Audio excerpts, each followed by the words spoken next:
In New York Zoo, you're constructing an animal park. Build animal enclosures, introduce new animals, and raise their offspring. Welcome to my review of New York Zoo.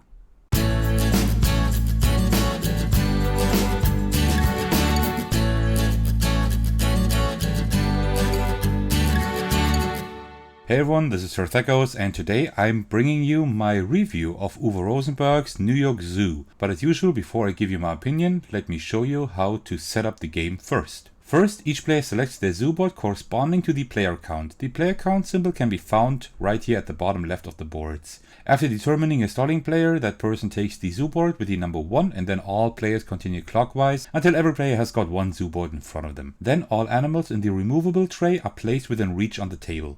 Every player then takes one each of the 2 animals that are displayed at the top of the columns on the zoo board and places them into one of the houses on the left of the zoo board each. These animal tiles here can be used to replace 3 animals at a time in case you run out of the meeples. Now for the main attraction of the game. Place the action strip in the middle of the table and put the elephant on the start space. It is marked with a red circle. Also, you can place the white question mark token nearby. It is used to mark a spot on the action strip in case players need to test out a tile on their board first. Sometimes it's not easy imagining all of that exactly. The tiles are divided into attractions and enclosures. The attractions are sorted by size and then put on the table in such a way that everyone can reach them. The enclosure tiles are sorted according to their color. The different colors aren't that easy to distinguish, so you can also sort them by the number of spaces they cover. Then you shuffle each of the stacks.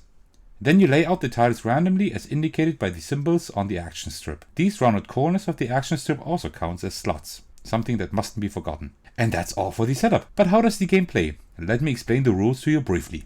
First of all, the goal of the game is to fill up your zoo with attractions and enclosures first so that no fields remain uncovered. So, this game is no mess of counting points, but a simple race to first fill up your zoo. Players take turns in clockwise manner, doing the following. First, you move the elephant 1 to 4 spaces.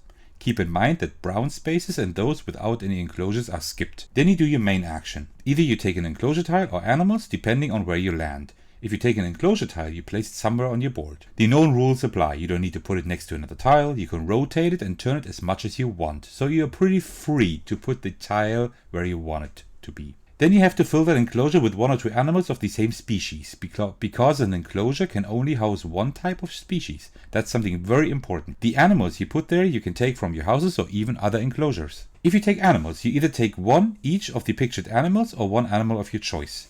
You put the animals either in houses or enclosures with the same species or enclosures that are empty. At the end of your action, check whether an enclosure is completely filled. If it is, remove all animals from it and put them back into the tray. You may keep 1 animal that you put into an empty house of yours, if you have an empty house. As a reward, you may choose one of the attractions. These are mainly used to close gaps. After your action, animals breed. When a player crosses one of these lines, the animals depicted here can breed. This applies to all players, so every enclosure with at least 2 of that species on every player board breeds, and you can add 1 animal of that species in that enclosure. Keep in mind that you can only add 1 animal per enclosure even if you have more animals in there. And again, an enclosure could be filled, which you then empty. Keep 1 animal in an empty house and receive an attraction. As mentioned beforehand, this is continued until 1 player has covered their entire zoo in tiles. That player is then declared the winner. So, these instructions were a bit longer than the ones in my other reviews, but it's still quite a simple and straightforward game. But now for the most important part.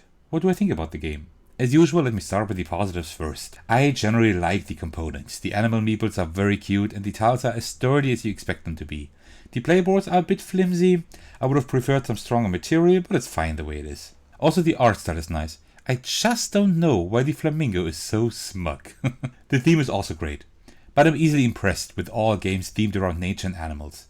I'm looking at you, Wingspan, Parks, Everdell, and so much more. One thing this game really nails is the victory condition.